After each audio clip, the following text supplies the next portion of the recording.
News Radio 840 WHAS. Good Sunday morning. Bob Sokoler and the Louisville Real Estate Show. We're here with you till the top of the hour. Thanks for joining us. If you are wondering what's on the show today, well, it is action-packed. We're going to get right to it. Let's start by introducing the folks who are here with us. Cora Henderson is one of the head honchos over at Pitt & Frank LLC. You can reach Cora and her team. They do a great job at getting you to the point where you purchase a home. They do closings, and they do a great job. You can reach Cora and her group at 895-9900. Also, Brad Lawler, who is owner of Home Team Inspection Service. They come in as a team, and you can reach Brad. By the way, they are the #1 Home Team Inspection Service 8 years in a row throughout the country. We are thrilled and proud of them. You can reach them at 844-411-TEAM. If you're thinking about selling your home, now is the perfect time to put it on the market, or at least have me come out and talk to you about putting it on the market. We'll tell you what's good, what's bad, and anything else that needs to be done, and maybe nothing. And bam, we just put you on the market or not. It's free, no obligation. 2 ways to get a hold of me on my cell phone, 376-5483, and make note of this new web address, bobsellslouisville.com. So go to bobsellslouisville.com, and then that'll take you to start the information input, and then that'll get right to me. Or go to WeSellLouisville.com as well. That's our main website. You can do that as well there. All right, let's start with the Brad. This one came in a week ago or so, and I sent this over to Brad because it's interesting. Tucker is asking, ants. And listen, this is not an isolated case, is it? And the reason we're bringing this to Brad, because he has a new company, and it's called Team Bug Out. Right. And by the way, if you want to reach him, Brad, give out that number real quickly. Yeah, phone number is 502-357-7700. So Tucker has ants around her toilet and outside of her home, and she's wondering, is there anything that will kill ants naturally? We can all get the Raid and all that stuff, but she's looking for a natural, and she's wondering, will vinegar work?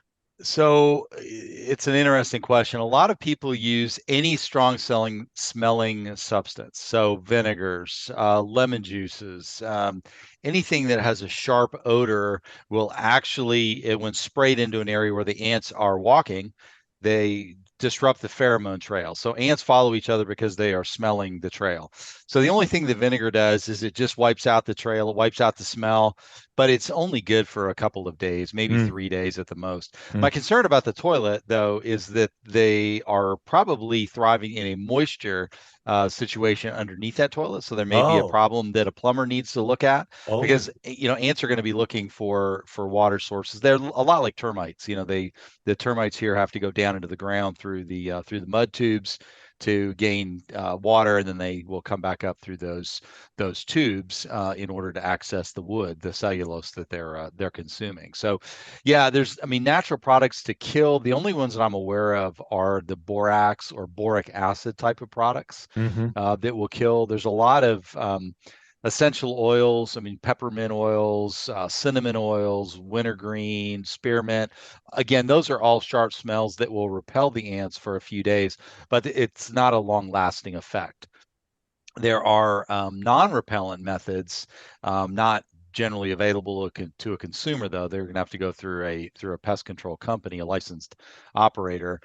There are products that are very low toxicity that will kill the ants without creating a toxic environment for the families and family pets and the like. So yeah, there's ways to do it, but vinegar's only going to knock them down for a few days. And they'll be back. All right, and just a shameless plug for you. Do you specialize in Team Bug Out with getting rid of it without having some harsh chemicals, or you go the whole spectrum? So Team Bug Out, Team Bug Out just believes that we're going to tell you what your problems are. We're going to tell you what the options are, and then you choose how you want to deal with them. So we want to empower the consumer. All right. If by the chance you want to replay this, because Brad and Cora have some great information coming at you, you can go to LouisvilleAnswers.com. That's a redirect for this show. It's on our YouTube channel. So go to LouisvilleAnswers.com and you'll be able to see as well as hear this show. All right, we move forward. So Cora, Mary lives in a condo high-rise, having problems like a lot of high-rises with balconies. And Brad, we're going to bring you in on this as well. She writes us with a problem for both Brad and Cora. The condo association offered 3 solutions to these problems with the balconies that were outside, right? Obviously they're outside, but okay, I'm adding that. But none of them were cheap and could cost the homeowners or condo owners there more than $15,000 per balcony in an assessment, which is bad enough, but we're seeing this everywhere. And which means they ended up going with the cheaper option, the vote. So they took a vote in a condo meeting. They voted, and apparently Mary was not happy with this vote. It would essentially mean eliminating the balconies and basically putting something like a wrought iron fence, the way Mary describes it, that would be decorative in front of what was the sliding glass door, which will still remain, which would have gone out to a balcony, but now we'll have, Brad, they're called Juliet. Yeah. Juliet. Juliet balconies is what they're known as. Yeah. Now, Mary is livid. She believes the value of the condos will go down because of this. I happen to actually agree that the value will go down because you're no longer having a balcony off of your condo, which is a big selling point for a lot of buyers who are looking for condos with balconies.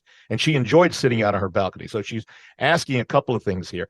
And we'll get to the first part of this in the second with Brad, what's going on with balconies. But more importantly, from a legal standpoint, Cora, is there anything that she can do to reverse or change the votes or the vote that had taken place this past week? Well, first of all, Mary, that's a great question. And I tend to concur with both you and Bob in that I think that somewhat eliminates the beauty of that condo. I have a patio. I love it. And what we're experiencing today in this Derby city is perfect patio weather. So I completely understand what you're going through. But if the HOA, the condo association there, has properly exercised its authority under the restrictions and the bylaws in that voting process, in the notification process, then at this point, unfortunately, there's not much you can do. Now, when you think of a condominium, you think of the walls from the inside, okay, going in is everything that you own, but the walls outside and going out are going to be limited common elements, and that's going to be a part of that condo association, and they're required to maintain that. So if, in fact, everything was properly exercised, I think that ship has sailed in regards to your opportunity in speaking your mind and perhaps persuading your neighbors and everyone else that could have voting power while you believe that this devalues the property and that the proper method should have been to maintain it by doing maybe that $15,000 option to or more. It might have cost the 15 might have been the Juliet balcony, and it might be could higher, have been more. in the Absolutely. 20s, mid-20s. Yeah. You know, these assessments, they're real. I think that's just part of living in those types of communities and maintaining all of those limited common areas throughout the building, or in this case, on the balcony. And I know it's never fun. It's an unexpected expense. But again, if it helps you with the marketability of your property, which Bob, you just spoke to, and essentially even increase the dollars that you can sell your property for, really, I think it's very short-sighted of someone to think of that and not see the long-term gain, that long-term benefit, a potential return on investment by getting the nicer quality. So you hear the old adage, you get what you pay for. And that may have been, in this case, what happened. So again, just to summarize, so long as everything was properly exercised in accordance with those bylaws and restrictions and what was recorded, then that ship may have sailed. So instead, don't wait.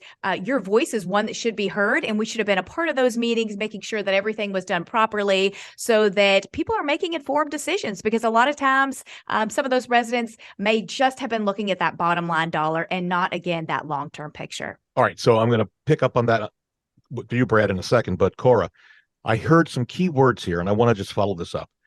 Is it possible that the group of people over this condo association who are against the Juliet balconies, can they form their own ad hoc committee and maybe come over and hire you to review the bylaws to make sure that the bylaws were followed to the letter of the law, because otherwise the vote doesn't count? Am I right in what I'm hearing you say?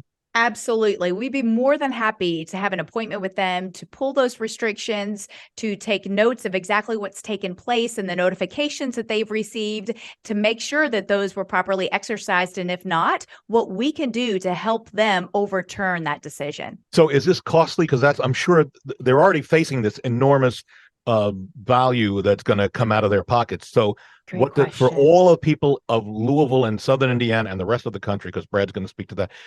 So is this a costly endeavor for a condo group that comes together?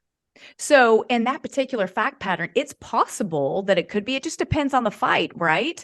It depends on the longevity of that and how many attorney hours are going to be involved with that action. And if it's a court action, and how long that court process may take. But what I will tell you is that here at Pitt and Frank, we will sit down and have a free 30-minute appointment. So we're not going to charge just to bring you into the office to hear some of your struggles and frustrations, to look at the evidence that you have, and to maybe provide some suggested course of actions, and then let you know what that may cost you. Good. All right. Now let's move it over to Brad, because folks, this is not a one-off problem. This is a serious problem. Brad, am I correct in saying around the country and maybe even the world because of the way balconies were built? Yeah, I think anytime you're dealing with a structure that is attached to or hanging off or cantilevered off of a building, it's something that has to be reviewed regularly. The problem is that maintenance on these structures has been not to the level that it should have been over the years, which is what some of the problems that we've seen with some of the condominiums, particularly in ocean areas where they're attacked by this salt in the air that blows around. But even here, closer to home, a lot of these, when you see metal that is exposed to the air that rusts, that oxidizes, that breaks down, and there's no attention that's paid to it, over time, the structural integrity of it is going to disappear.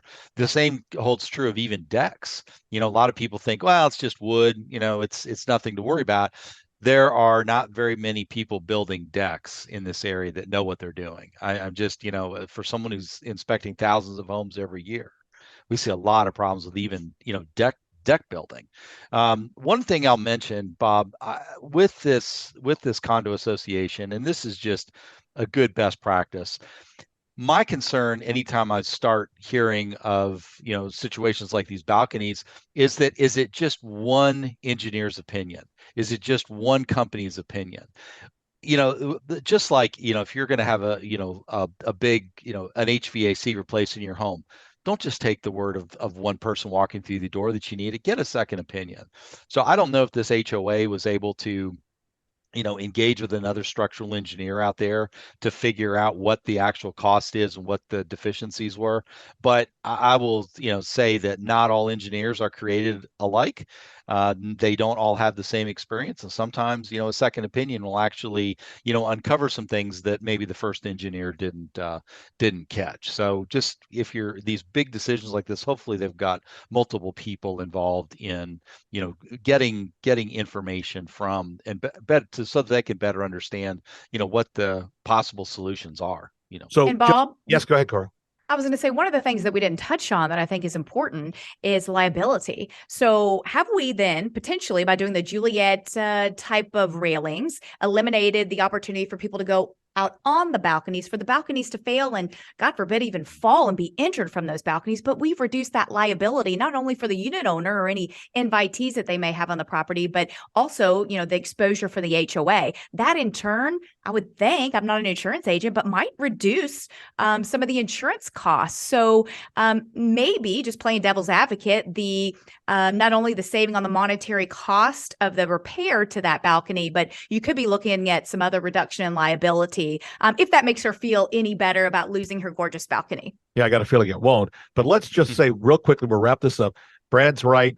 Another structural engineer comes in, says, no, this is not even needed. You need to do this. Is it too late? Has the horse left the gate, to use an analogy that would be timely here? Is it left the gate at this point? Is there any going back and changing the vote? Was that to me? That was to you. Yeah. Oh, to legally, me. Oh, is there any way going back? Yeah. Sure. It just depends if it was properly exercised under the authority that they had. So without reviewing those legal documents, we can't confirm. Got it. We're going to take a break. We're late to go to that. We'll continue with more of your questions. Again, with us, Cora Henderson, who is a powerhouse, let me tell you, in this city, attorney over at Pitt and Frank LLC. You can reach Pitt and Frank to get your home closed. You can pick the closing attorney that you want, and they're one group that will do it for you beautifully. 895-9900. Also, Brad Lawler, owner of Home Team Inspection Service.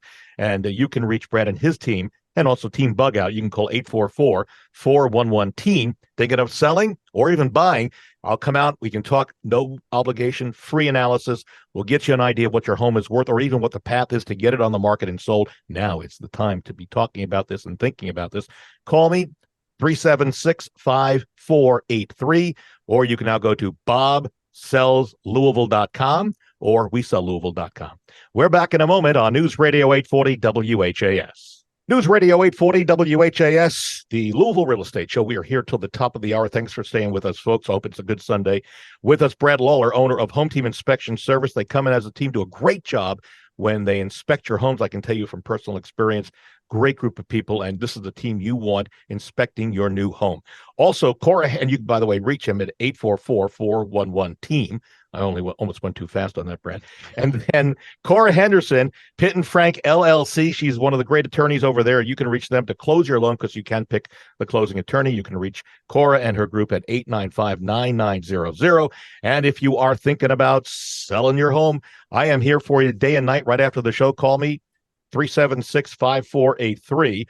Or, easy enough, you can go to your website or send me an email. bobsellslouisville.com is easy enough. Go to bobsellslouisville.com or WeSellLouisville.com. We'll go from there. All right, back over to the questions. This will start again with Cora. China listens to our show all the time, has a problem, and wants us to repeat a warning. She wrote to us that her neighbor's tree is leaning, and she feels is in danger of bringing down her fence, possibly her power line, and hitting her home.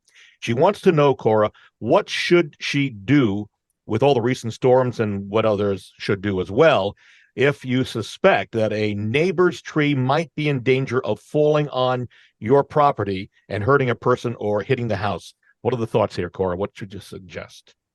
Bob, this is a very timely question. We've had so many storms lately. We've received a lot of calls on that exact same fact pattern. So first and foremost, I want to address one of the things I heard you say, and that was it's in danger of hitting the power lines. If there are any power lines, electrical issues, anything else regarding the utilities, certainly that is a very cautious area, and we want you to call those utility companies immediately to report that, and that could self-solve by them coming out. But I certainly don't want to advise anyone to get around any thing that could cause an electrical fire or an electrocution or anything like that. So please, everyone, stay safe. Secondly, let's say no utility lines are around, but we do have a tree that maybe we're worried about it falling on your garage and it's the neighbor's tree or your fence. What does that look like? Well, I think, first of all, you would need to contact your professional, whether that be your insurance agent and or an attorney, okay? If you talk to that neighbor, if the neighbor says, you know what, that's my favorite tree, it's healthy, it's a stud, talking about Derby season. That was not as funny as yours, Bob. Yeah, not as good as Left your the plug. gate. Okay, good. Yes. Okay. But in all seriousness, that's something that you may want to engage us here at Pitt and Frank or another legal professional so that we could write a letter.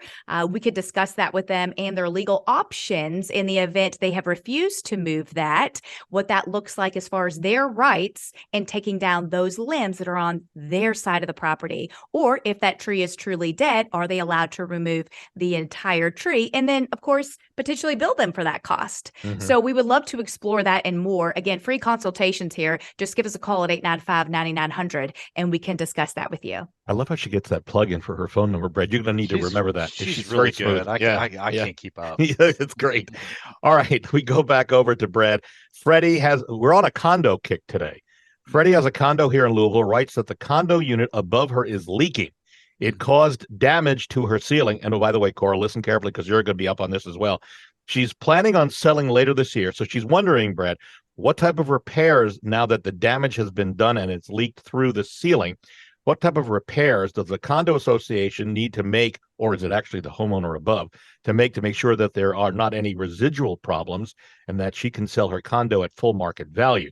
So let's start with that, and then we'll go back over to Cora. So go ahead there, Brad. What are your thoughts? Yeah.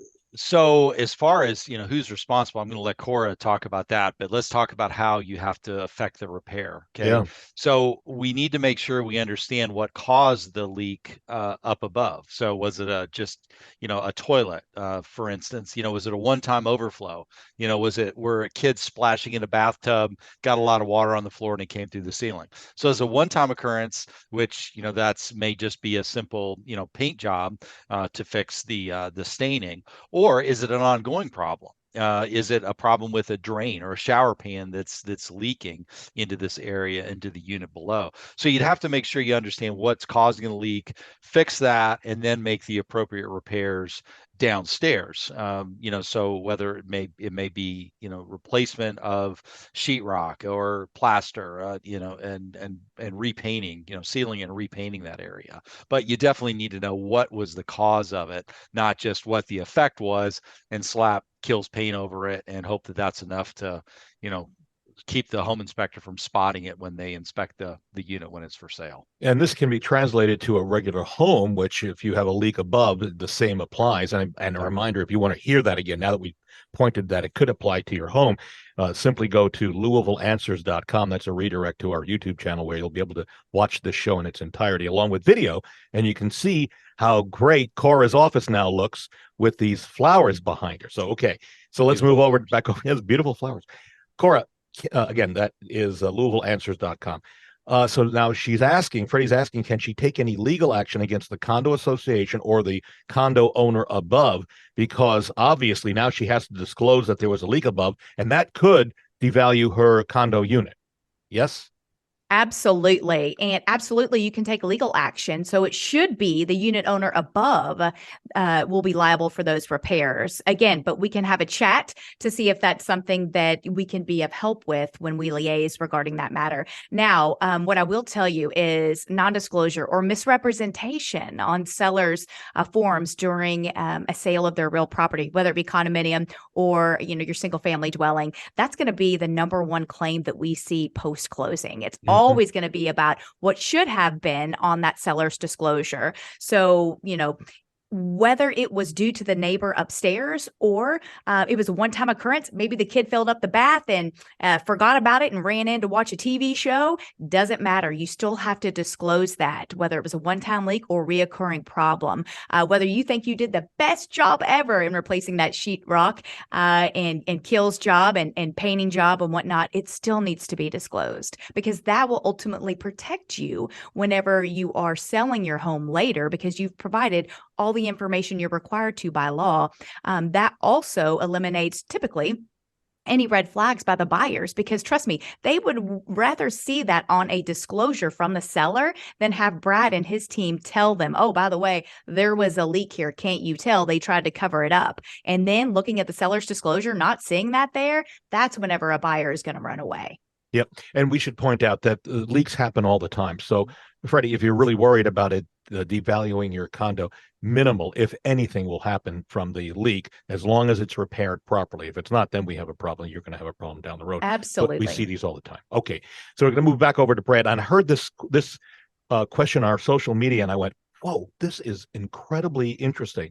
So, Brad, this is for you, but for everybody else, pay attention because this is really amazing.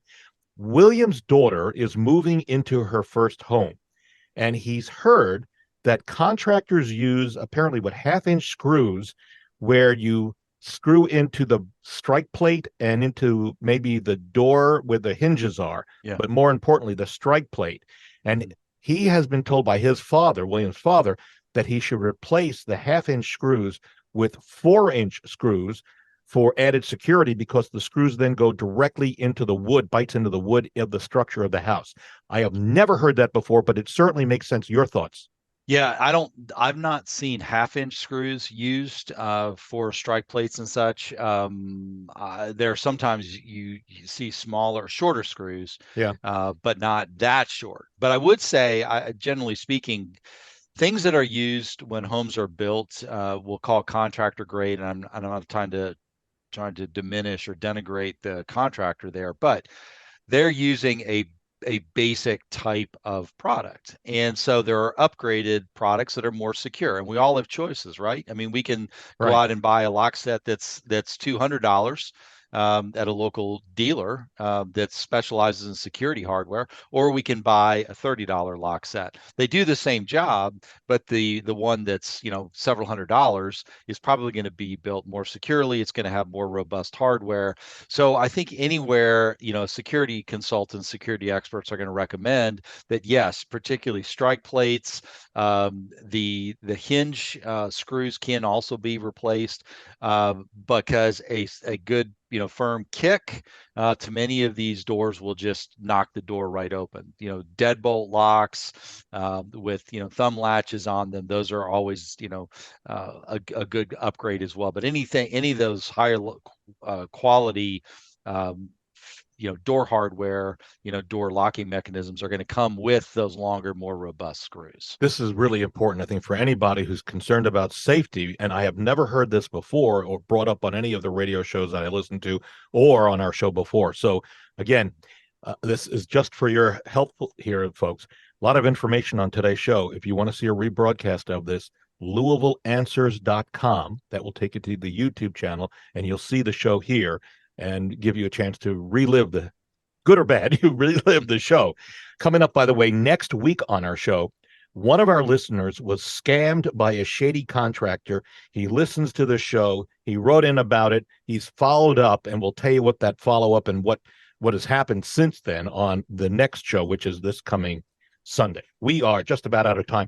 My thanks to our folks who did a great job. Cora Henderson, who's a star, attorney, not only an attorney, but a star over at Pitt & Frank LLC. And you can reach Pitt & Frank to do your closing, because you can pick the closing attorney that you want.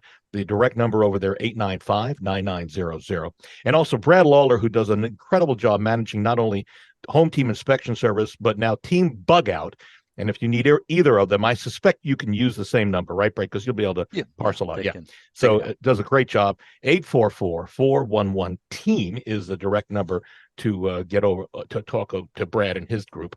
And then if you're thinking of selling, it's simple, really. If just either selling or buying, we have a full service, and I will be more than happy to come out and meet with you, talk with you via Zoom or do it via phone, talk about the process. No obligation, free of charge, to just meet and talk and help you however we can, because that's what we do. And then if you want to sell, we'll be able to help you very quickly, get you on the market and sold. You can reach me several ways, 502-376-5483, or you can go to WeSellLouisville.com. That's our main website. That's WeSellLouisville.com. Or now you can go to BobSellsLouisville.com, and that'll start the process. Just start entering information. It'll take you right to me, and I'll get right back to you. Thanks again, folks. Thanks for being out there. We'll see you next Sunday on News Radio 840 WHAS.